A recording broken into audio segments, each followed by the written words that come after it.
good morning, good afternoon, and good night. What's greetings, Earth? Same genius time. Any demographic I identify with. I don't believe you murder. I think an ignorant voter and a non-voter What he did. He took the military out are before one and he the took same. the civilians. Same Who does genius that? channel. Under his watch. What Know has something, he done bro. about police reform in this country? Nothing. Greetings, Earthlings, and welcome to Unsolicited Genius. I am your curator, Carlton. I am joined today by Mr. I don't care what side of the aisle you're on, can you ball? Craig Lindo. And San Fran needs to treat this fan much better, Mo Lockby. Damn right. On today's show, we will talk about classroom size, football, and more football, and the realization that R&B is not dead. You just got to know where to find it. We hope to give you something to ponder.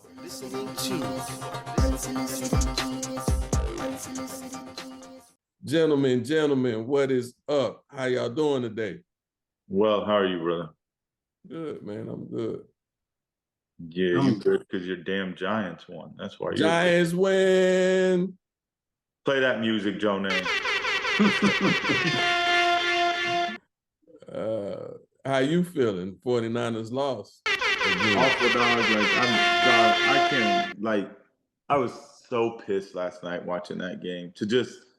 To watch them just completely give away the game and choke like that, man. It's just, that's frustrating, dog.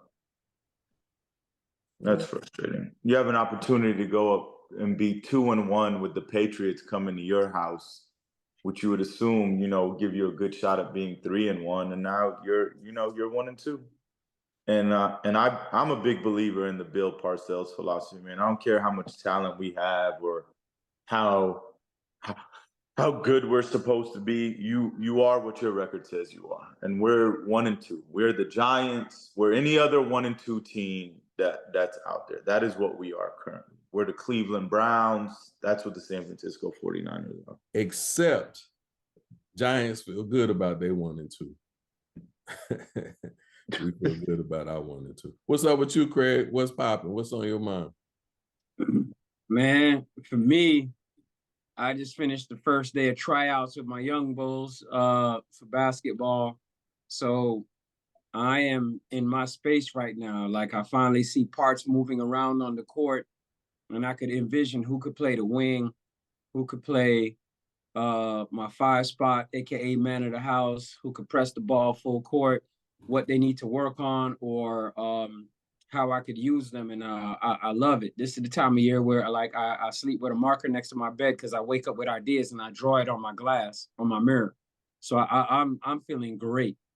All right. I respect it, Coach. I respect it. Thomas Craig doesn't believe in paper. Now, that dry erase gives me a certain kind of flexibility at nighttime. You know what I'm talking about? Yeah. And I can't miss it because mirror. I'm vain. I'm gonna wake up and look at it in the morning. So, you know what I mean? You ain't lying, but I'm just saying. Touche. All right. So my headliners in the headliners today, Texas Education Commissioner Mike Morath called for a student cell phone ban in schools. As you all know, I'm a parent. Mo's a parent. Craig's, and both of you are teachers. And of all the threats that I perceive to impact my son's ability to flourish, because the reason they say they want to ban the cell phones because the cell phones are affecting their mental health and the academic progress of the students. So when I think about my son's mental health, when I think about his academic progress, on the top of that list is not cell phones. I think about gun violence and the impact it has in the classroom. I think about classroom sizes. I think about fentanyl. I think about a lot of other things that supersede cell phones, but I'm a parent, not a teacher. So I open the discussion to the two of you. of my list, of that list, of the cell phones, of other things that you experience, what is affecting the mental health and academic progress of your students? Craig? Start with you. First of all, I'm 100% for it. Here in Broward County, Florida, we already have a ban similar to that on cell phones. And even though we're only 4 to 5 weeks into the school year, it is tenfold better than last year, where we didn't have the support of the administration, especially from the district level top down, in terms of addressing the cell phone issue.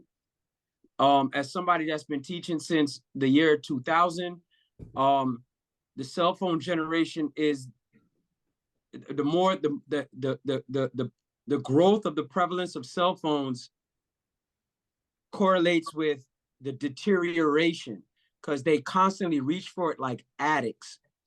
It is gross. It is disgusting.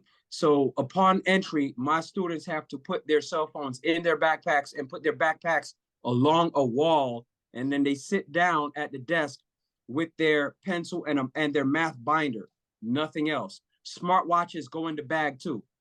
You're fiending for it, that's your problem. Tough it out for 55 minutes. And it's already better than last year, at least by 2x, and in some cases more. So usage is better? Is that what's better when you say it's already When I say better? it's better that it's in their bag and they can't reach it, because they don't use it for anything productive anyway. It's always social media. Look, yeah, I support the cell phone ban 100% in my district. It's been working fantastically. At least in my classroom, in my experience, over the past 5-6 weeks, it's been working fantastically. So, and educate our audience. The ban works in preventing the utilization. So what are you seeing as a difference in your interactions or in the students? So the cell phone ban is working. What is it working to achieve? It has decreased cheating and plagiarization. It is decreased in distractions, because they constantly feel the need to be on social media. It's not that most of them are using it for anything academic anyway. The one or two that might use it for Chat GPT, I would applaud him, but he is in less than the 1 percentile. Okay. All right. At least the one that tries to use it for Chat GPT or photo math app, at least he's trying to use it for something academic. Most of them, they're creating Finsta pages to slam, just like they had slam books back in the day when we were younger, and put it in the composition books. They're creating pages to slam and slander their classmates on Instagram, while they should be paying attention to how to what I'm trying to teach them in their pre-algebra class. Okay. So the banning of the cell phone has given me a percentage of their attention span back. What say you, Uncle Mo? Well, I think outside of like what Craig is saying, I think what you're kind of minimizing is, one, fentanyl, for example, man. You can't count on the school to keep your kid off fentanyl. I don't think that's the school's job. You know what I'm saying? Because they're not just letting kids do fentanyl at the school. That's not where they're engaging in that activity. So I would say that. Two, the school shootings, like, schools are taking precautions, but doc, you risk a shooting anywhere you go. You risk that going to Publix, Pizza Hut, going to the grocery store. You risk that going anywhere in our society in the current, state that gun laws are in this country, and the lack of checking for mental health when people purchase weapons. So what I think Craig is trying to say too, man, is this summer we read a book called The Anxious Generation by Jonathan Haidt, Haidt. And it's called The Anxious Generation, How the Great Rewiring of Childhood is Causing an Epidemic of Mental Illness. You know what the number one cause of mental illness is in our young people? It's the cell phones. Mm-hmm. It's the cell phones. It causes tremendous anxiety. Like Craig said, when it's on them, They're constantly waiting for the buzz, for the next text message, to see if someone liked their post, to check Instagram, to reload Instagram. So you might think it's something minor, but it's having a tremendous impact on the mental state of our children. And I completely agree with kids are like, listen to this stat. Kids are spending 8 hours a day on their cell phone. 8 hours a day on their cell phone, either on like social media or surfing the internet. Those kids aren't even sleeping 8 hours a day. Like they're on their phones more than they're actually getting physical rest, which is critical to their development at a young age. So the school, my current school, we banned them. Like Craig said, everybody in our school, as soon as the first bell rings, they have to put their phones in their book bags, and they're not allowed to have them out in any situation, not even at lunch. Because the book had a tremendous impact on our school. And the other part of it is, because of COVID, a lot of our kids have become socially awkward in a way, because they spent all that time away from people. So now we are forcing them at lunch, instead of being on their phones, they're actually having to do this old school thing where they like talk to each other. And they get to know each other on a different level. They get to empathize with each other. So, me, myself, man, like if you try to reach me during the day, you can't reach me either, because I have decided I'm a big believer in, leading by example. So I put my phone up too. I put my phone up, and I don't get my phone until they can get their phone, which is at 3:15. And it's not about the academic piece to me, because, whether the school had that policy or not, whether the school believed in it or not, if you were in my classroom, you couldn't have your phone. Like, that was a good way to get your phone taken. So now that this school-wide initiative has happened where I'm at, not only am I for it, I'm 1,000% for it, man. If you need to, there's always the excuse of, what if my parents have an emergency? It's like, well, what if your parents are having an emergency? They're not going to call you. What are you going to do? If you need to call your parents, you can always ask to go to the office and use that phone to contact your parents. So I definitely agree with Craig. We just, Craig is against it because Craig doesn't believe in any technology. Amish Craig doesn't want, he wants the rest of the world to join him. But no, he's 1,000% right, man. The phone is an unbelievable distraction to these young people. Bring back the abacus. Yeah, it's leading to them having mental illness. Like, mental illness is a huge problem. Well, you all are in it, so I for sure value your perspectives, and it's not even mine to value. You live it, and I think from my vantage point as a parent, I'm not against a cell phone ban, but just as you said, cell phones are the number one cause of the mental distractions, disorders for kids.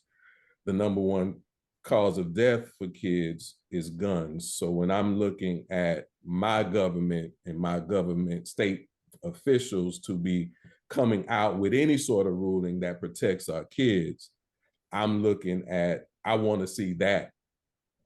As a parent, I want to know that the school has drug education, that the school is providing that information. Yeah, the drug use happens, outside of school. The drug use happens all sort of places, but I'm looking for education, insight, in-service support in the schools to be also available for the students.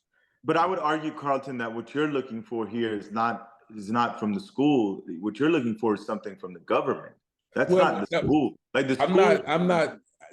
That's fair. So hear me out. I'm not suggesting that school officials need to be coming up with these things, but if you're coming up with something with the intent to protect my child, whoever you are, government official, school official, high school principal, state governor, whomever you are, if your effort is to provide those things, those laws, those rules, that structure that protect the kids, I'm just saying I'm also looking for these things. And separate from every point that you all shared, or prior to having this conversation with you all, cell phone, banning the cell phone would not have been on the top of my list of concerns when my child is away from me and attending school. Yeah, That's but I would argue with you that the gun thing, like I said, could happen anywhere in our current society. If the school can help prevent children from having mental illness, which the cell phones and social media studies have shown is the #1 reason for mental illness in children, then I feel it is impaired. Like I'm not Craig suggesting said, that there shouldn't be a law. I'm not suggesting that they not a shouldn't law, do it. but you don't need the What school I'm doesn't need a saying is law on to the stop top that. of my list as a parent. If you're telling me you're a government official, you're making decisions, and you're telling me you want to protect my kid, cell phones hasn't become an issue. He barely even has access to his. But what I'm So telling you that's is, what I'm representing. what I'm telling you is the school is not going to combat fentanyl from entering the community. The school is not going to change the gun laws. So the school can only deal with what they can keep in their power, and banning cell phones is one of the things they can keep in their power. That's what I'm saying. I know there's not a debate there. I agree with you wholeheartedly in that. Go ahead, Craig. I just want to speak to purpose. My purpose in the building is to make each child at minimum 1% better by the time they leave my room. I teach pre-algebra and algebra. And so if I could retain at least some of their attention, the difference in their attention span or them being a captive audience for me is night and day difference between when they have access to their phones and they don't. First and secondly, the phones enable a certain level of laziness, right? So, as the prevalence of cell phones has grown, generally speaking, each generation has grown lazier, and this next part might be a byproduct of social media. They're scared to be wrong, and in subjects like science and math, where you're supposed to be going through a certain level of trial and error, you cannot be scared to be wrong, because the wrong is where you learn from. Nobody learns from some problem they got right. You already know that. You understand what I'm saying? So between my early years and now, the cowardice amongst the population has grown. You're scared to be wrong in general, and especially wrong in front of your peers, maybe because you could get ridiculed for it. But generally speaking, academically, they're like cotton candy in the rain. They're soft as hell compared to the generation my first few years, right? And you have to have the courage to be wrong. That is a requirement.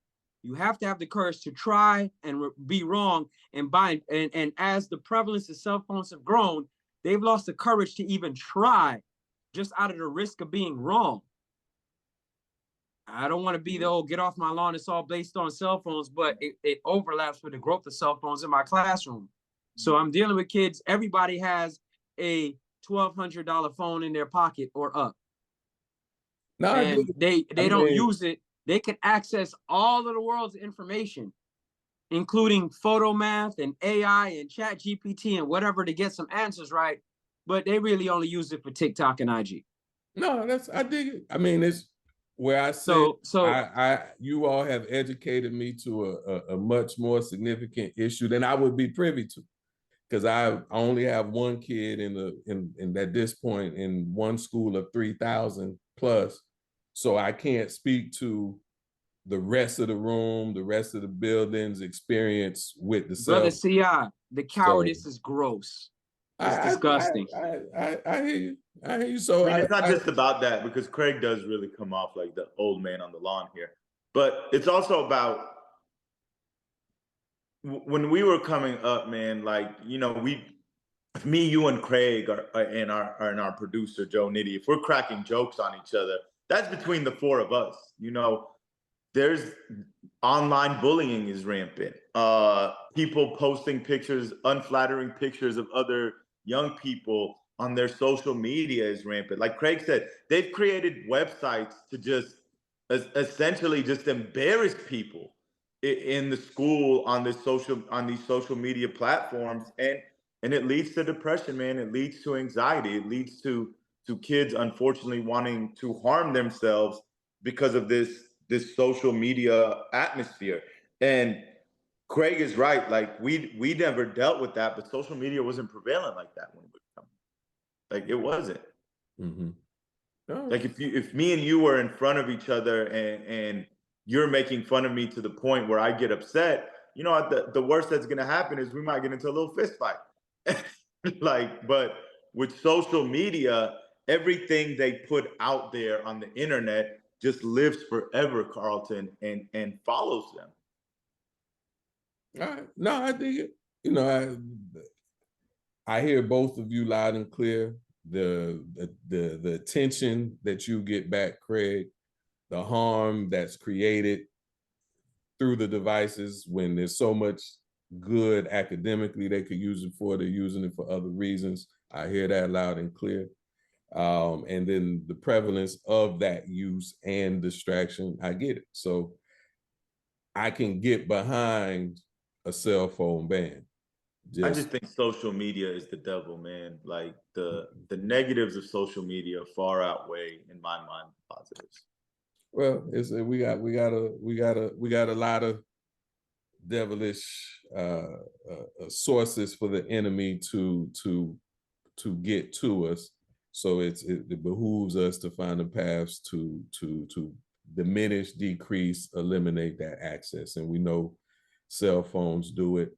But again, as a parent, when I am tossing and turning at night, it's not what's highest on my list. But again, schools can only do what the schools can do. So on that, we'll take a break and be back in 30 seconds.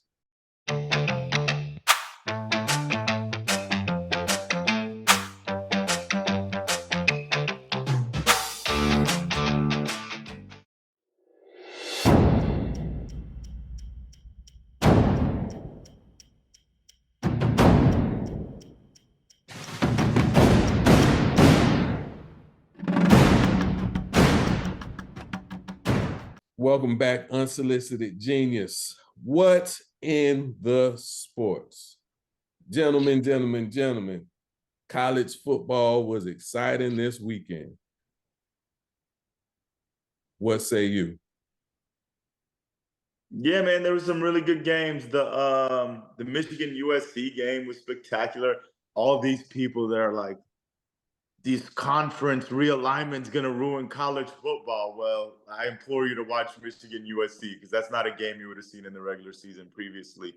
Dog, I want to get to Michigan to watch a game in that big house so bad. Like, I want to feel that That's a lot of ambiance.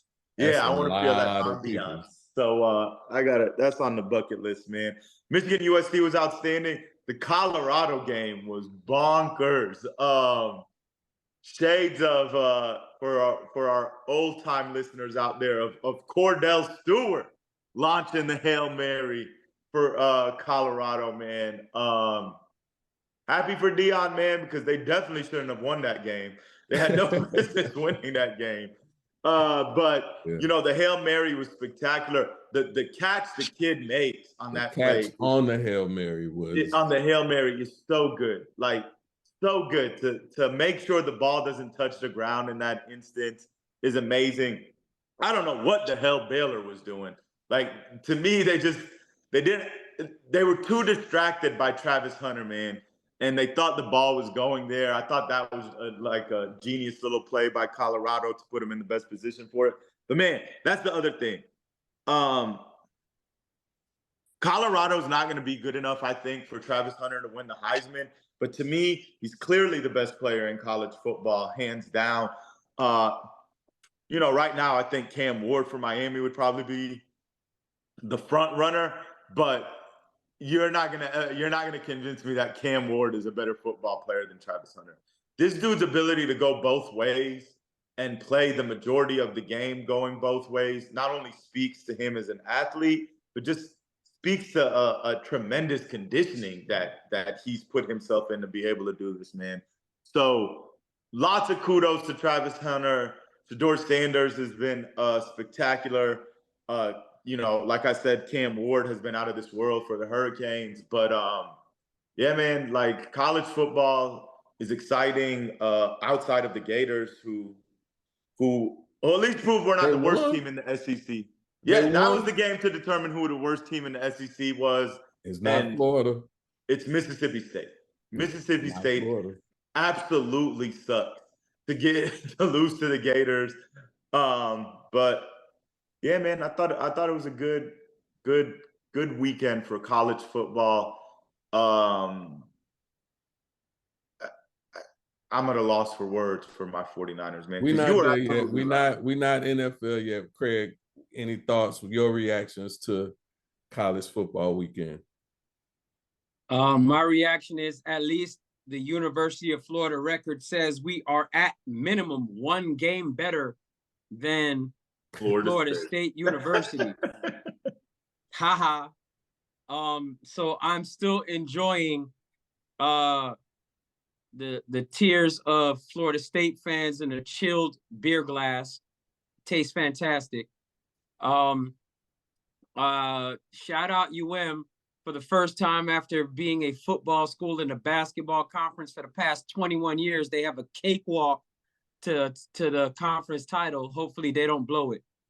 I don't even think, besides Louisville, I don't think they have a ranked team left on their schedule. Don't blow it. So for all the trash they talk, don't blow it, UM, with your cakewalk, soft cotton candy in the rain schedule. Oh, shout out Coach Hova and Louisville, man. Them boys undefeated 3-0. They had a big win. Yeah, big win over Georgia Tech. I'm also impressed. I forgot to mention, man, I thought Tennessee was very impressive. I thought Tennessee is looking like one of the top 4 teams in the country, man, because I didn't mention them in my top 5 last week, but they definitely made a believer out of me in Oklahoma. And it wasn't that, man, that quarterback is nice. Like, I didn't see their game. Whoever was on conflict. I tuned in just to see, because it was Oklahoma's introduction to the SEC. And they got mollywopped. Yeah. Welcome to the SEC. They got mollywopped. But as impressive as the quarterback was, man, that Tennessee D-line was just dominating the Sooners, Carlton. So I think Tennessee is someone to be reckoned with. But this is the weekend, dog. This weekend, this Saturday, you know, Georgia at Alabama is must see TV. What time? Let's you know, this 6:30 Central, 7:30 Eastern. Okay.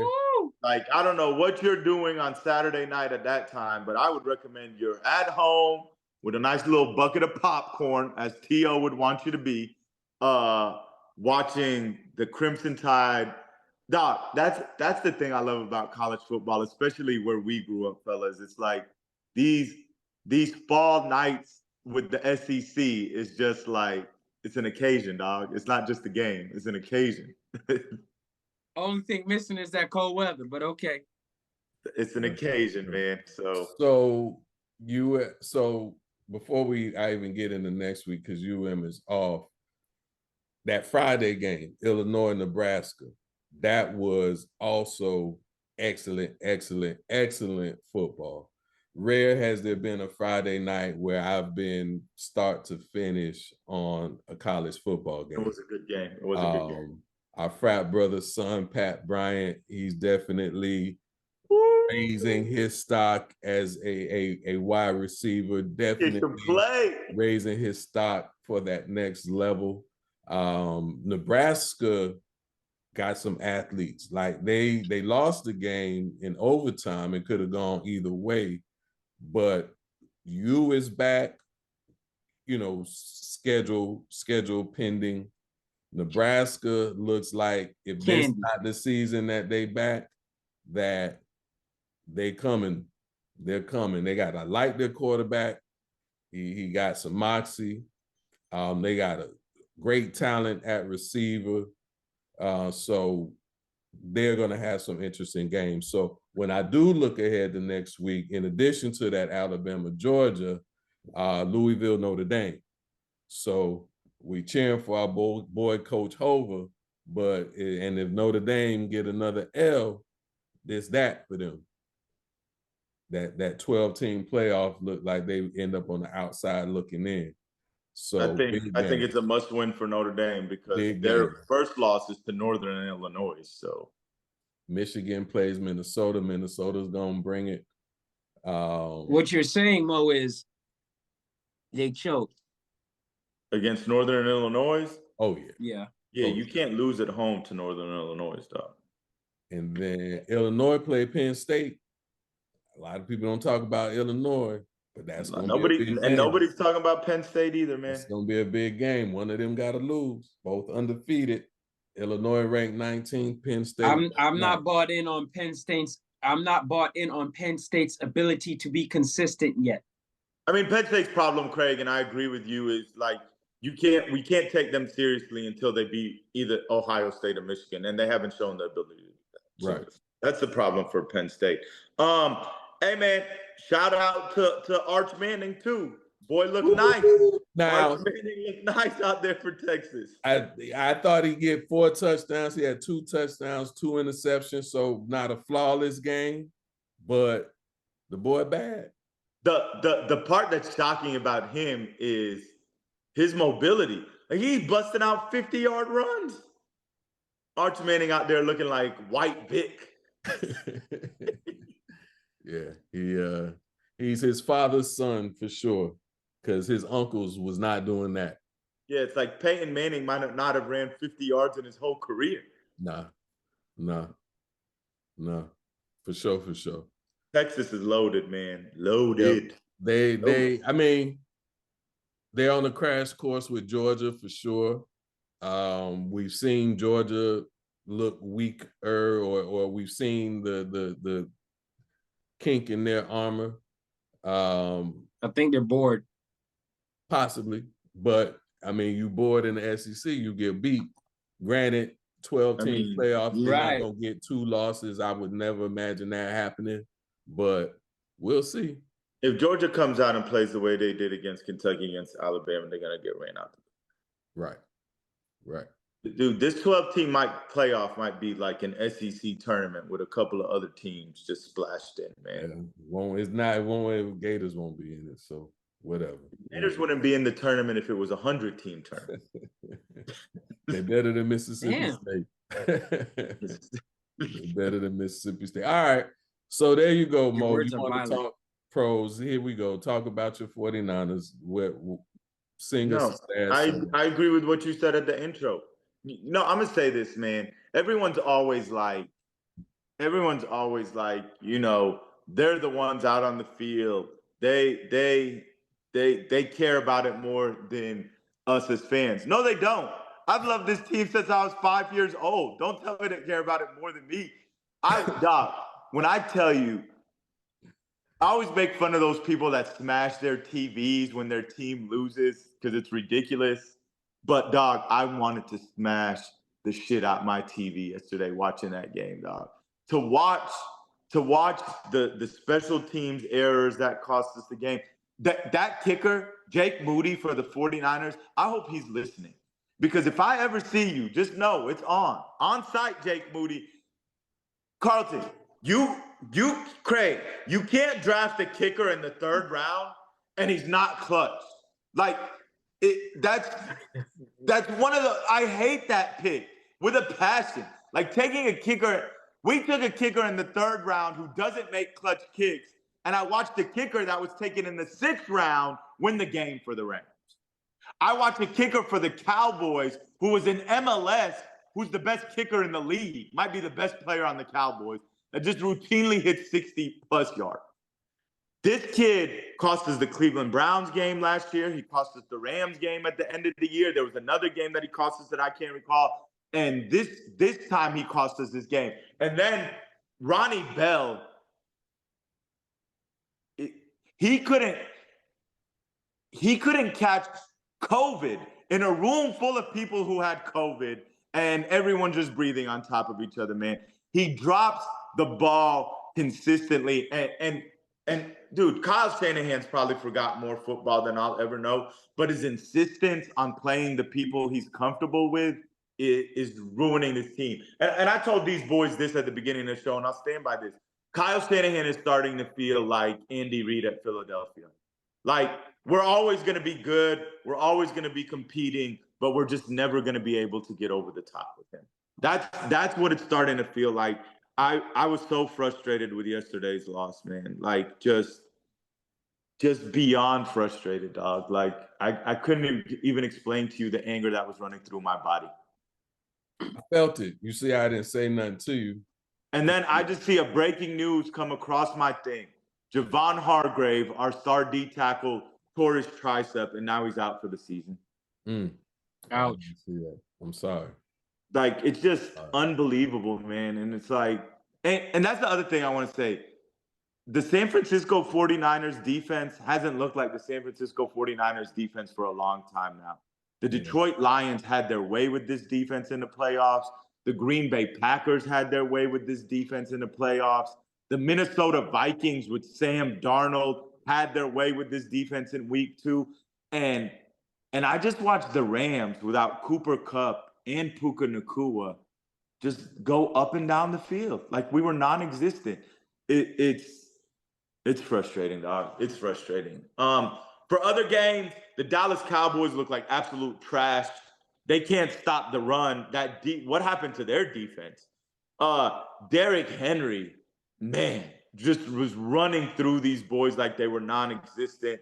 Carlton would attest to this, and I'll tell anyone that would listen. Malik Neighbors is a special football player. Is a special football player, because anyone that can go out there and make Daniel Jones look good is out of this world good. There you go. That is what Malik. All right. Well, Neighbors before you get into hating on my Giants, what you see out of the Sunday night matchups, Craig? What jumped out to you? I'm gonna speak more to the standings of it all, right? Like, I'm looking at AFC East, and Hey, man, Carlton, ask Craig to talk about his Raiders, man, and that performance they put up against Andy It's an open and question. Craig, what jumped ask him to out talk about the Raiders. He don't want to talk about the Raiders first. We know what happened, but I'll say this: we at the bottom of the conference now. Say what? And we're at the bottom of the conference with the Chiefs in it and a Broncos team that look like they're going to grow into their role. Mm-hmm. They're going to grow into something. They can grow into something, I should say. I am actually the most interesting team in the AFC for me has been the Steelers. Ooh. I didn't. 3-0 Steelers. I know what your record says. And as far as the AFC South, the Texans, I don't see anybody after week 3. I don't see anybody really in the conference messing with them, right? So that's what I see on that side. And as far as the NFC, they got destroyed, Craig. I mean, that's the surprise team to me, Lindo, is Minnesota with Sam Darnold. They look good. Yeah, they look good. Yeah. They mollywopped the Texans. Damn freaking darn. 34-7. Yeah, they undefeated with it. 3-0, dog. They look great. Leading their conference. I can't trip on defense. That. They play strong. So as far as the playoffs are looking at I don't want to say disparaging things about the Eagles quarterback. There's a part of me that doesn't want to, but I'm starting to think that Super Bowl year was a fluke. He's not playing well. I mentioned to some people that the start of the season that Jalen Hurts may actually be a problem. So I think the Eagles, they got a solid team. They're gonna put up some W's, but they're gonna be looking for a quarterback probably. No way. No way. Looking for a quarterback. No, the Philadelphia Eagles. They're gonna want a quarterback. I mean, we'll see. They're not. What do you? I'll How tell do you why they're evaluate not their going to be looking quarterback for a play, Mo? quarterback. One, he's still an above average quarterback in this league. Like, look at some of the other quarterbacks in the How league. far above average, sir? Dude, he's at least a top 10 to 15 quarterback in this league easily. You couldn't name me 10 quarterbacks better than Jalen Hurts. Top 10, Okay, but I'll he get on back the to you after decline. week 4. Top 'Cause 10, but he's I getting low on the think I could. list. He gonna drop. Name me 10 10. quarterbacks. I'd love to see this. Let me get back to you after week 4. Let me watch one more week because The I other think he's reason heading why in. they're not going to get rid of him, whether he's top 10 or not, is they're paying this man a boatload of money. They can't get rid of him. You have to. said, You look, have to Oh, play. so I just didn't say- because you're trapped by a contract I doesn't didn't say make you top get him. 10. I'm saying look. No, I'm talking about why they can't get rid of him. They're gonna be talking about it, but we'll see. No, We'll they're see. not. He can't. You can't move him. That's one. You can't move him. No, Is but he- maybe Uncle not, but Mo, gonna be is a he problem. playing like a top 10 quarterback Might be a after 3 problem. weeks? No, not currently, but I'm not going to just judge him off a 3-week sample either. And like we said, your record is what your record is, and they're 2-1. Doc, he's playing better than Dak Prescott. And Dak just got paid, so he's the best quarterback in that division to me. we'll see tonight. We'll see if Jalen Daniels actually throws a touchdown. You take him over the Commanders quarterback after 3 games? Yeah, man, the Commanders quarterback, dog. They beat the Giants. They didn't score a touchdown. Yeah, let's see. They had to if settle he for scores 7 some. field goals. You're not Let's see taking if he Jaden scores some. Daniels But then, over okay, Jalen but Hurts it's right now. easy. Maybe I shouldn't have said that because look at what look at the quarterbacks I'm comparing them to. Sorry, CI. No, yeah, I know who Daniel Jones is. He got the same record as Jalen Hurts is better than Deshaun Watson. Okay. Well, I'm just talking about AFC East. You got him, Daniels, Dak, and Jones. I would take Hurts over all of them. I don't know. Right now, I might have to go with that young boy at the Commanders. But dog, the young boy in the Commanders hasn't thrown a touchdown pass yet. How are you going to judge Hurts on 3 weeks, but Daniels hasn't even thrown a touchdown pass? I mean, look, it's comparing dregs to dregs at this point in that conference. Like you can't tell me you're taking a guy that hasn't thrown a touchdown pass. No, I can tell you that I'm going to take a young boy with some potential over one that flashed a couple years ago, and it's looked like the bulb has been broken ever since. But Doc, so when you say broken, he still took this team to the playoffs last year. Who had a garbage defense? He still took. That's a Their strong. defense was the worst defense in the league by the end of the year, dog. They started with a 10-game. Yes, that's what I'm saying. Like 10-1. what Carlton would give to go to the playoffs. Ouch. Yeah, but man, I mean, Carlton's so many strays right would now. give. I'm sorry, Doc, bro. The Raiders wouldn't like Jalen Hurts at quarterback right now. We'd also like Jaden Daniels. I hear you, Mo. I hear what you're saying. I'm of the position, and I said this to start the season, that Jalen Hurts might be a bigger problem for the Eagles than what is recognized or appreciated, at least by the Eagle fan that we were talking to. The Eagles would be 3-0 right now if Saquon Barkley would catch a football that hit him right in his hands. They didn't lose games because of Jalen Hurts this year. They lost the game because their running back had a ball hit him in the hands that he easily dropped. Easily dropped. Nitty wants us to talk about the Dolphins quarterback situation. Do they get another? Are we allowed to make jokes? Situation suck. So are we allowed to make jokes? What they gonna do? Can't stop you. Craig, yesterday, do you think Tua thought he was in Seattle, Washington, or Seattle, Washington, D.C.? Where do you think Tua thought he was, Craig? He was on the sideline. I know. Skylar Thomason, their backup is awful. If they have to play Tim Boyle this week, the Dolphins season might be done. Their season might be done. Unless, because they might, Russell Wilson. What do you think about Russell Wilson being a Dolphin? I was going to say Russell Wilson, if he's going to stay on the Steelers, might want to get used to holding that clipboard. Doc, I can't stand Russell Wilson, man. Explain this to me. He's inactive for the game, right? Why the hell is he in full uniform? Like, he's inactive, meaning he can't play, but he's in full uniform. I don't know. Explain it to me, dog. He's one of them guys, bro. You know. I can't stand him, Craig. I always told Carlton this. When he first popped up onto the scene, he had no facial hair, Craig. I don't trust no black man with no facial hair. Like, you can't just be running out here with the bunky face talking about, yeah, my brother did. Yeah, no, I don't trust you. I don't trust you. No naked face? I don't trust you. If you have the bunky face, you X'd out in my book. Him, Tiki Barber, all of them. I don't trust you. There are only two type of people in the world without facial hair: women and children. Women and children. Yeah, you would hope. You would hope. All right, so that's what in the sports. Are you entertained? What have you gentlemen been listening to?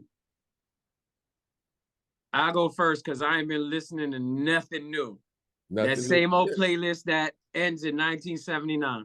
Oh, okay. You still on any new highlights you want to share? Any insights that you gain? Any new insights that you gain going back? It's just what feels good to the soul right now, man. Like, that's just what it is. None of the new stuff is really, there's nothing else really scratching an itch for me. So you could throw in a little bit of Nina Simone and all the other stuff, but as far as what I've been listening to, it's like I say from last year, the Escorts, the Stylistics, OJ, Shy Lights, Bloodstones, Delphonics, little Billy Stewart, the Dramatics. That's all I've been vibing to, man. Maybe a little Marvin Gaye. Like, I haven't been, if I choose to listening for unless I'm captive audience in somebody's house or car, the only thing I actively choose to listen to for myself, there's nothing produced or published after 1979. All right. I dig it. What you been listening to, Uncle Mo? Man, I've fallen back into my little R&B group mode from like the 90s, dog. A lot of Jodeci, a lot of Drew Hill, a lot of Boyz II Men. I can respect that. Groups like that, dog. Like, I just love the way they were able to like harmonize and play off each other, and just, I don't know. It just sounds so good, dog. It's very like pleasing and relaxing to the ear and to the soul. So, I've gotten back into a lot of that type of music lately, dog. Just chill music, very, very just chill, talented individuals, dog. Forgive me if I pronounce Wine. How do you say his name? Wanye. Wanye. Dog. That man sung like, you could feel the pain in his voice, dog. Like, you felt like, oh my God, why did she hurt him so bad? If you go beg for it, beg for it. Oh, dog, just like, on the song "I'm Doing Just Fine," I was like, God dang, how badly did she hurt him? Because, that's dog, when I hear him sing it, I emotion. feel like I need to drop down to my knees and beg. Capture the emotion. Dude, I think people forget how talented of a singer even a guy like Cisco was, man. Like, Cisco, people joke, the thong song and the hair and all this stuff, but dude, talented singer. Jodeci's just all time, dog. Like, Jodeci's, to me, is just all time good. Yeah, man, like, I love those groups, and that's what I've been vibing to. Yeah. Well, I offer for you too, especially being 1979, being on the R&B fix, Jalen Nganda, from Maryland, music career developed in Liverpool, but he's a throwbacks of throwbacks. When I listen to him, I feel the energy of the 80s, 90s. I hear the ability and the capability to sing as we get from the 90s. So, my whole thing, R&B, I would say that R&B feels like it's dead, but it's really just getting out there and finding it. because it's not as prevalent as it was 70-something, 80-something, 90-something. But it does still exist. And this brother, he got some pipes on him. So for those R&B lovers, for those soul searchers of soul singing, I offer Jalen Nganda for consideration. Fun fact, P. Diddy's music saw an average of 18.3 increase in on-demand streams. Take that. Y'all tune in to any P. Diddy lately? Man, I just know that if you can't find baby oil, it's because P. Diddy got it all. God damn. How do you have 1,000 bottles of baby oil? Like that, dog, that right there alone should be a crime. Like, no man should have 1,000 bottles of baby oil, Craig. That's a lot of baby oil. Man, if ever there was a clue, if ever there existed a clue to some misbehavior going on, look, Craig got one. Craig got one. Yeah, but what you been using it for, Craig? Craig got one bottle, man. As he getting ready for, I'll share what I used it for on the OnlyFans channel. He getting ready for OnlyFans channel. That's gonna be a subscription show for sure.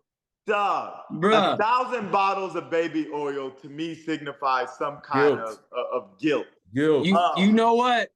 The worst part is, I've gone out of my way to avoid Sean Puff Daddy Combs news, and I can't avoid it. You can't avoid it, dog. I've been on YouTube, and if a channel has suggested it, I've hit the little 3 buttons and said, not interested, don't show me this. And no matter how I do it on whatever platform, it keeps, because it feels so gossipy to me. And I hate gossip. And it feels so gossipy to me that I've been trying to avoid it, but it's like, nah, we gonna shove this in your face, part man. Gossipy? When you say what comes across as gossipy? Because the baby oils were identified. So what's gossipy? It's gossipy, and it feels like, as somebody that is old enough to remember tabloid paper journalism, it feels like the digital version of tabloid journalism, just how it's being presented and sensationalized, and how stuff that could easily be saved for the actual trial is being put out for the judgment to be had in the court of public opinion. It feels very strategic, very weaponized, very tabloidy, and like a lot of it's nasty feeling. So I've been trying to avoid it. I mean, like, yeah, I get it, charges. Okay, like, do nasty things, pay horrible time for your crime. Like, I'm not trying to advocate for old boy at all, but there's something about it that feels, there's an aspect of this that feels very strategic trash journalism, so that it could be weaponized in the court of public opinion. What I'll say, man, is I got just 2 thoughts on it, because I'm like Craig, man. I'm not like trying to get like super deep into this, but one, if he's guilty of what he's accusing him of, you know, whatever happens to him. But nah, at the end of the day, Puffy gets no empathy from me, no sympathy for him from me, because I saw the video of him and what's her name? Cassie. Yeah, like that's inexcusable behavior. And that didn't look like a man that engaged in that kind of behavior for the first time. He looked like he was a pro at beating the crap out of women. So I have no respect for that, dog. I wish they could have brought criminal charges against him for that. The other aspect that I find interesting is, who's Puffy taking down with him to try to save his ass? What other names is he about to drop to associate in this behavior that they're allegedly accusing him from? Because that's going to happen too. Puffy's definitely going to snitch. Puffy's definitely going to snitch. Now, the question here is, does this end up like a situation with Epstein? Because you'll never convince me that Jeffrey Epstein killed himself. Like, I'll never. There's nothing you could do to He's ever in convince exile somewhere. Yeah, not even exiled. They killed him. Like they either killed him or, like you said, he's in exile somewhere. But I believe they killed him because it's too much of a liability, the people that Epstein was going to bring down. Because Epstein had a list of, like, come on, man, this man had a list of politicians. It included a president that's trying to get back in office. Dude, it included a president trying to get back in office, and it definitely, in my mind, Craig, it also includes Bill Clinton. It's not like Bill Clinton and Epstein used to hang together, and we know how Bill gets down. They was gang. We know how Billy Clinton gets down, dog. We know what he does. So I'm dying to see. I'm not dying to see, but I would like to see what names Puffy's gonna drop if he makes it to court. Yeah. Well, I definitely don't wish ill will on him. I hear you, Craig. Our media in general, I think, is lacking in a lot of integrity. But like Mo said, I'm curious to see who else gets pulled into this, because, you know, what I have read, if true, does read like some heinous behavior on his part for sure. So who else was in on it with him? But then clearly all rumors, but I really wonder if we get some answers on Tupac and Biggie's death. Just depending on, you know, how More interested in that. How about that life Puffy really is. So we'll see for sure. It's no avoiding. Definitely a narcissist and an egomaniac, man. Like all these narcissists, all these egomaniacs end up engaging in behavior that's just detrimental, dog. Like, because they think they can always get away with shit. Clearly. So they always conduct themselves in a manner like they're invisible. All right. So what y'all been watching since last we chatted? Football. Yeah, man. It's that time of season. What you, Craig? I've been watching this Korean drama that maybe could slide into the sci-fi category called Moving. Moving? The Moving or Moving, something like that. Okay. Tell us a little more. It has some elements of sci-fi in it, just like it, you know, it's like the anime I talked about last week, in which a lot of the characters were overcoming their issues and traumas from their childhood. This one, I like the way they piece together the story, and there's sci-fi elements in the way that the main characters are born with particularly special talents. It includes a competition between North Korea and South Korea, and how it impacts their ability to rear children, and how their children come up dealing with having these special talents among a population that doesn't, and how they're being sought after to be weaponized and also eliminated because of their special talents. So I just thought it was a real interesting drama / love story / sci-fi with somewhat of a happy ending. It's so around it's like 20 something episodes. It's like X-Men? In terms of having the individuals having talents, yeah, you could compare it to X-Men. Okay. Having special abilities, whether it's the ability to heal quickly, or enhanced sight or hearing, or speed or strength. I kind of got into that a little bit. So in the last 7 days, I watched all 20 something episodes. Greg, I gotta admit to you, my brother, when he asked what you were watching, I definitely didn't think you were coming with the Korean drama. Very impressed. You got 100%. I do. Hey, man, and some of the Korean romance dramas have got me in the past too, dog. I'll admit it. Craig watching Carlton. Craig watching Kim Jong-un love stories. Well, it got 100% on Rotten Tomatoes, so you can't do better than that. Oh, word? Yeah, so you found you a diamond in the rough. So I put on it. There's another one out of the UK. I can't think of the name. It's Netflix. I'll bring it up on a future episode. But they got some superhero, superpower stuff. That was pretty good. So Throw it at me when it comes back to you. Hey, did y'all boys ever watch on Apple TV a short series with Idris Elba called Hijack? yeah, we talked about it on the show. That was good. Awesome. It's good. It was so It's good. Yeah. I'm gonna have to go back to that one. Yeah. My check it out, addition to what you watch, I've been traveling, watching a lot of mostly football, but in between time, I've been able to watch Rising Impact. This is golf gone anime.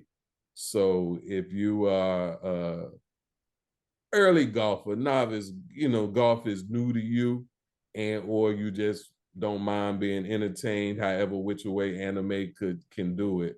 It's a pretty entertaining show, but it does give you some golf tips. And if you play golf, you can always benefit from those. All right. Woo! Joe Burrow with we're watching the games, folks. It's Monday night. Joe Burrow with a bomb to Jamar Chase. What have you all been reading? I've been reading cookbooks, man. Like, I love cooking. Carlton knows this. This became a passion for me. I, for a good portion of my life, couldn't cook anything. My wife inspired me. Carlton was an inspiration for me. I used to go to Lakeland. Not to brag on my dog, but man, the boy can make some mac and cheese now. The boy can make some mac and cheese. So they kind of inspired me to get into cooking, and I've been cooking for at least coming up, like maybe 15 years now, man. It's just a passion for me. I find it to be very relaxing. So, I've just been trying to, Doc, there's things I go to restaurants too that greatly disappoint me. And one of the things that's been disappointing me recently has been French fries, man. Like, I feel like people have lost the art of giving you a good, crispy French fry that's salted properly.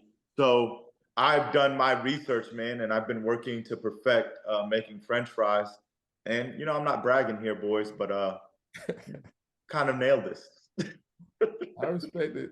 I think people have gotten lazy because I too love a French fry. But I've gotten pretty good at doing mine in the air fryer and getting them in the way and the seasoning that I like. So I'd be curious to see what you pick up along the way. The key to a good crispy fry, man, is to double fry. I'm gonna just real quick go through this process for you. What you got to do, obviously, peel your potatoes, hand cut your fries. Don't skimp on the process. The process is the key here. Like, don't be lazy, like you said, dog. But I soak the fries after I cut them in water for at minimum 24 hours to get all the starch out the fry. 24 hours? Yup, to get all the starch out the fry. Once you do that, you drain the water, you pat them down so they're not wet. You get your oil to 325. You fry them babies for at least 8 to 9 minutes. You par cook them. Take them out of the oil, right? Take your temperature up to 350. Throw them back in there for another 2 minutes. Perfectly crispy, man. And as soon as they come out that second time, salt right away, because that salt is gonna stick to it while it's nice and hot. And I love it, man. All right. I love it. 24 Your hours. cardiologist gonna love that too. 24 hours soak. Oh, it's not good for you at all, Craig. It's not good for you That's at why all. I said what I said. That's Your why cardiologist love what you just said. It's not something you should be eating often, but if you're gonna do it and take in the calories, do it right. Do it right. All right. All right. What you been reading, Brother Craig? Since last week where I told you I was reading Energy Squared by Pam Grout, I have not gone back into it yet, so no updates on the reading. Okay, well, you're about to get a message on the side from Carlton telling you why aren't you reading? I offer to the group for insight and consideration 10X is Easier Than 2X by Dan Sullivan and Dr. Benjamin Hardy. That was a recommendation to me. I think it has relevance across business landscape. So whether you're in a corporate space or entrepreneurial space, it has relevancy. But it resonates for me as a coach and entrepreneur, business owner. The idea that doing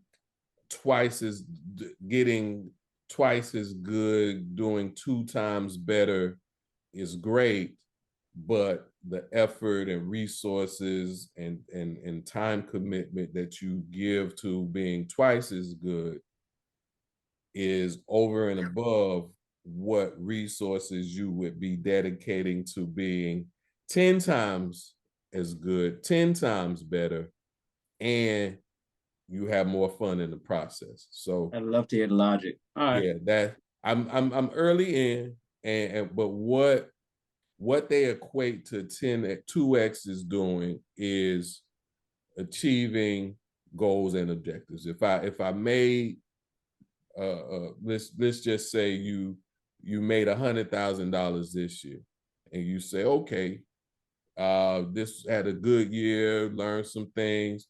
So if I make some changes, I can get 200,000 next year. But the incremental changes, the kind of sticking to the status quo while adding a little bit more to what you're doing is going to come with a lot of work. What they are saying is, if you say, okay, I made 100,000 this year, instead of making the goal 200,000, let me make the goal 1,000,000, sit back, look at what resources I have available to me. How do I creatively get that $1,000,000? And the path, the journey to coming up with the answer to that question ultimately becomes the journey or the path that you pursue, with the idea, if you shoot for the stars, you'll land on the moon. So if you aim for 1,000,000, maybe you make 800K, maybe you make 500K. But the process you went through to do that didn't require as much effort as you would have given trying to go from 100K to 200K. So I'm still early in, my brother. I will report back, but so far I am attentive. My ears are up. Let me hear what you say, because for me, the motivation for pulling up or reading this book is I see 10K everywhere I look. Somebody's always saying 10K your business, 10K your offering, 10K your clients, 10X, not 10K, 10X, 10X, 10X, 10X. So I know mathematically what it means, but actually, effectively, operationally, what are we talking about? And I've not gotten that information beyond what I'm starting to get from this book. So that's why I am so far, but I'll report back. I'm looking forward to that. All right. Yes, All right, sir. we'll take a break. Oh, what you got, Mo? I said the book sounds fascinating, dog. Yeah, it's we'll see. Mhm. There's some skepticism on my part, but we'll see. And on that, we'll take a break and be right back. This is Unsolicited Genius.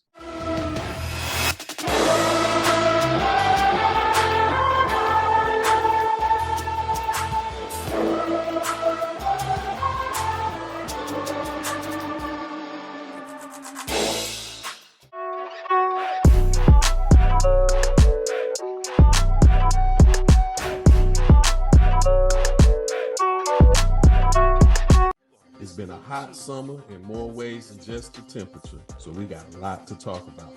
Catch you all soon. Welcome back to Unsolicited Genius. Don't forget to like, subscribe, follow, share wherever we are. Instagram, Facebook, YouTube, TikTok. We out here. Like, subscribe, follow, and share. Shout out to our super producers, always, Joe Nitty. Thank you for making us look good, sound good, have impact in what we do. Shout out to our sponsors, Legacy Wear. Your legacy awaits. Learn more about them at www.legacywearus.com.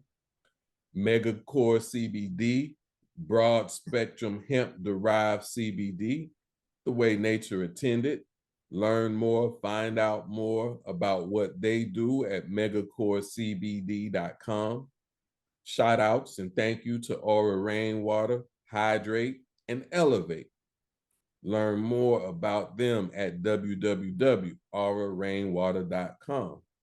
And last but not least, Unsolicited Genius, the company, not just a podcast.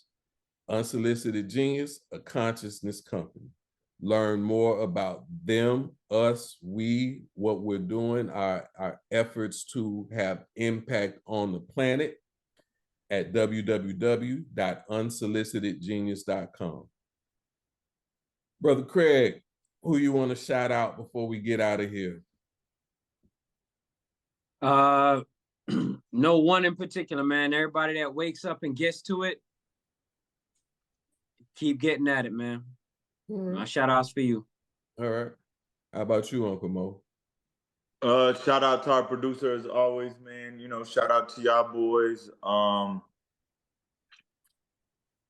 And shout out to the people on the ground doing the good work in this election, man, trying to prevent this clown from getting elected. So shout out to them. All right, all right. I would give a shout out to my boy Daniel Jones, my quarterback. I can't imagine Daniel Jones. I can't imagine the pressure that is placed on you and the sorrow that you may feel in your position. But for 2 weeks in a row, you defied the odds and you showed up. After week one, after preseason week one, I was for sure certain that you, young man, were done. I don't know that the jury has come back in yet, Daniel Jones, but you scored 3 touchdowns last week. You scored 3 touchdowns this week. So keep up the good work and calm your feet in the pocket. The O-line has got your back. Calm the feet. You got this, Daniel Jones. Jonah, do me a favor, man. Play some clown music during this shout out portion. Guess what? Did you just shout out Daniel Jones? Guess what? We got the same record as the 49ers. Craig, you know what Ooh, violence. No, he's right about that, but that's the team thing. Craig, you know what we need to do? We need to start drug testing for the show. Because this man has got to be high on something. Talking about shout out Daniel Jones. Did he win? Did we think Daniel Jones would win?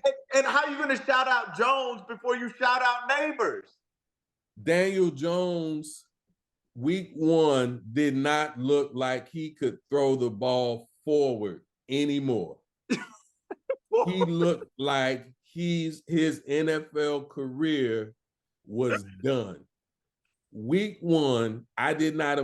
Neighbors is great. Dexter Lawrence is great. But I did not envision Daniel Jones completing a forward pass for Neighbors to do anything with. And he's done more than that. So between what I said in criticism of Daniel Jones, I'm coming back and just say, hey, player, I see you. We see you.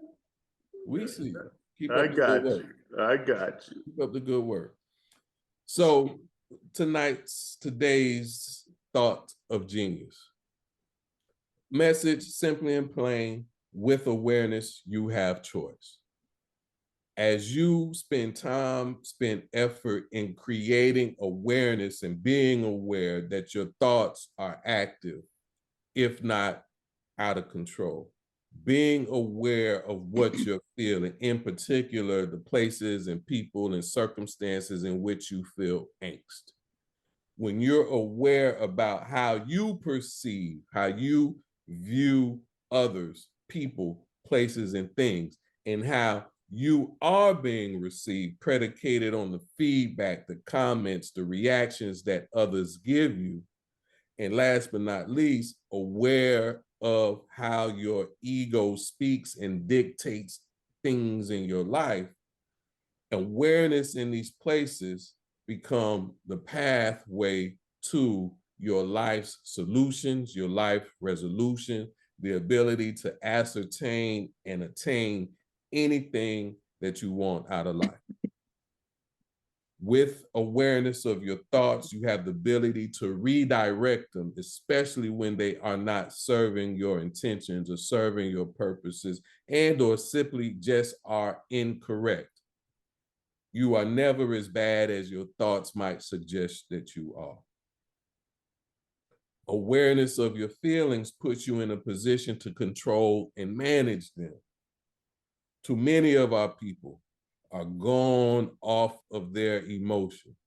They feel a thing, they're convinced in the thing, they inaccurately, inappropriately act off of that emotional impulse. Stop it.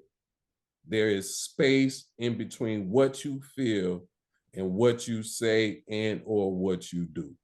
Awareness of those feelings, why you got these feelings, the source of these feelings, the trigger for these feelings, therein lies the opportunity.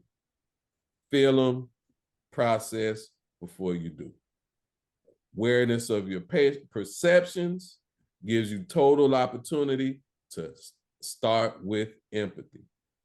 When you perceive a person in an unhealthy space, Black don't like white, white don't like Black, those perceptions are off, there is space for empathy. There is your space for empathy.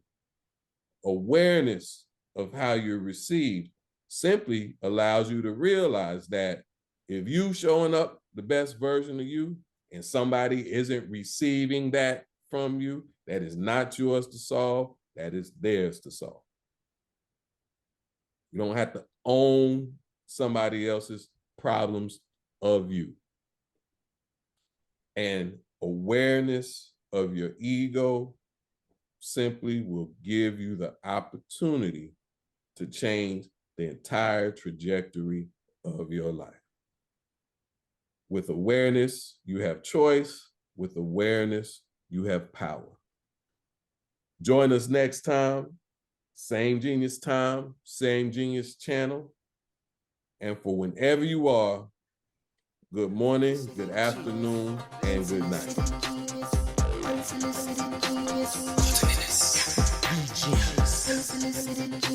Craig D, Molat.